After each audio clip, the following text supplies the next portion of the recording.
put your bets in. I bet this one. Come on, come on, come on, come on.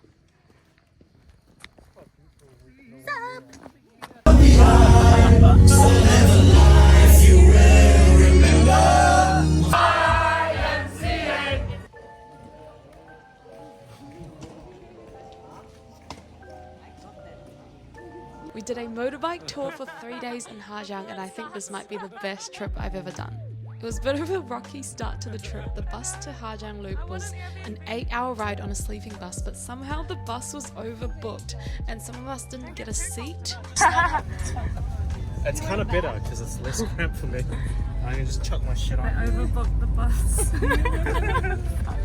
I just got on this bus. It was Jasmine Tour, and I overbooked the bus.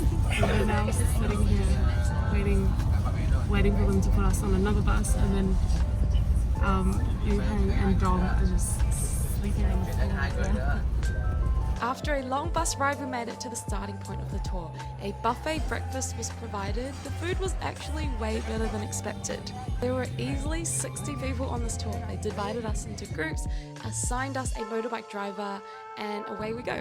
The first day is a 75-kilometer ride. That's about 7 hours total. You get 3 scenic stops along the way, and prepare for your glutes to be dead by the end of the day. The views were out of this world. Mountains, old villages, rivers, definitely worth having dead glutes. We had little breaks in the middle of the road, and the guides would do random games like arm wrestles or, I don't know, like hitting rocks and stuff. It actually made it really fun. Oh shit! After the mountain views, we got to a small village for lunch, then a quick hike up to Long Kieu Cave.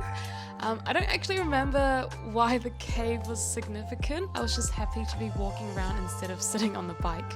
The walk was very refreshing, and then another few hours on the bike before our final stop. For the final stop, the guides took us to a massive tent on top of the mountains with a speaker and a shop. It was pretty random. They taught us this dance and we tried it out. There was no one else around the area. It was probably one of my favorite stops of the day.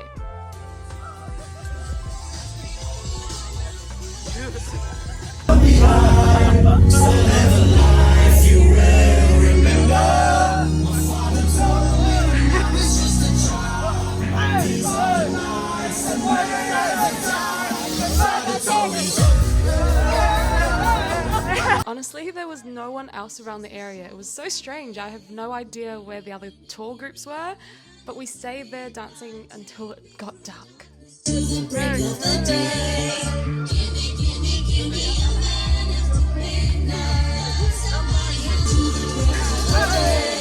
And then we got to the hostel. We were so burnt by the overbooked bus, we upgraded to private suites straight away.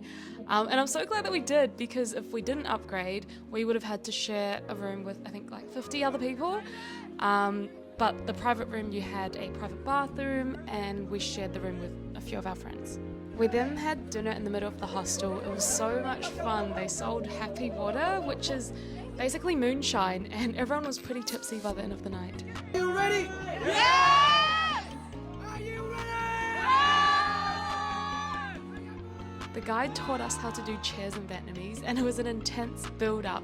And by this point, we were like 6 or 7 shots of happy waters in.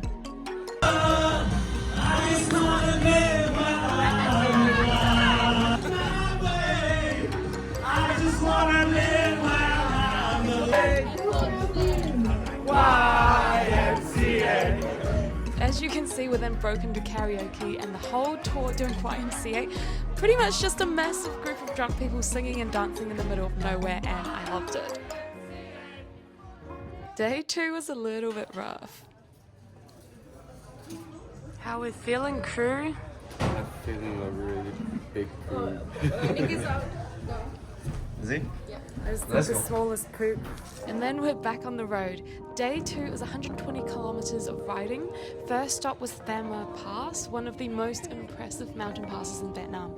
There were a lot of locals selling flowers and food there. It felt like a scene from a movie.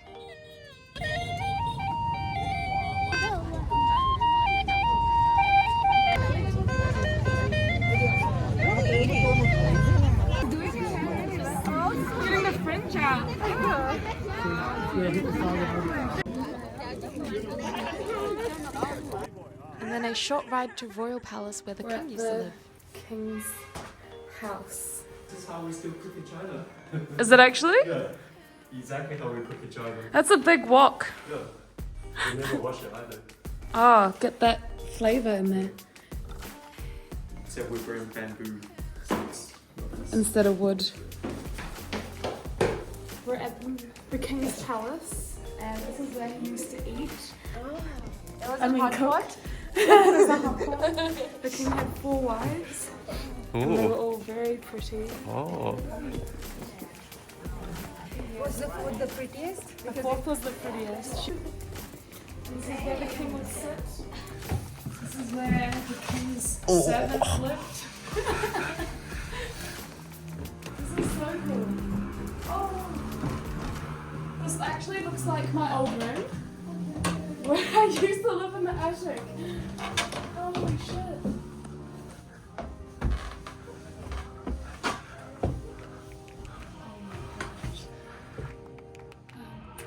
The king was very short. Clearly. And by the way, the videographer didn't see a single thing.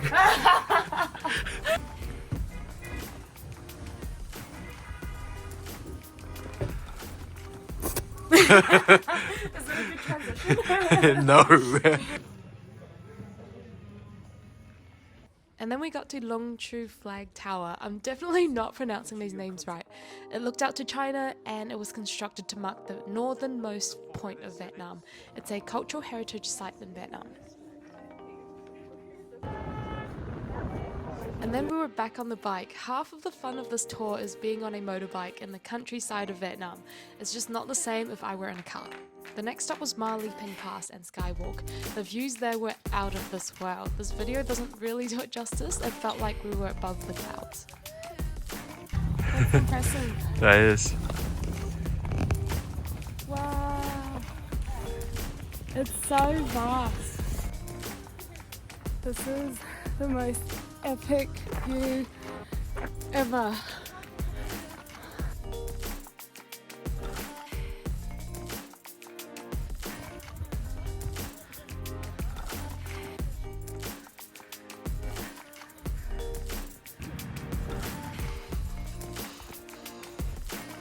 The walk leads up to this rocky mountaintop.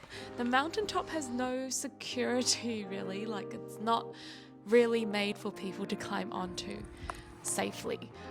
Small rocks are falling off as people are climbing onto it.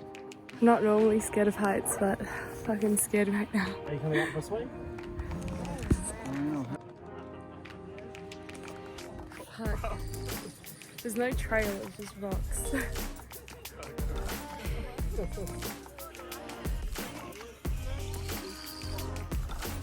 And it was all for this Instagrammable shot. There was literally nothing underneath this rock. So if it broke, I'd just die. This was a new fear unlocked because I thought I liked heights until I tried standing up on this rock. This was as far as my fear would let me get to. I could not stand up. And then we rode to the next stop, and I want to say not all the roads on this tour are nicely paved. Some were just like rocks and dirt and yeah, like not really made for riding some of the roads. So unless you're a really experienced rider, I would highly recommend booking the trip with a rider. I felt so safe with mine even though we were going through lots of windy mountains and dirt tracks. Final day of the tour did not disappoint. We took a boat to Two Sun Canyon. Like every site on this tour, this was breathtaking. And that's all folks, one of my favourite tours ever. I hope you enjoyed it, and if you end up going on this tour, let me know how you found it. Until next time, bye!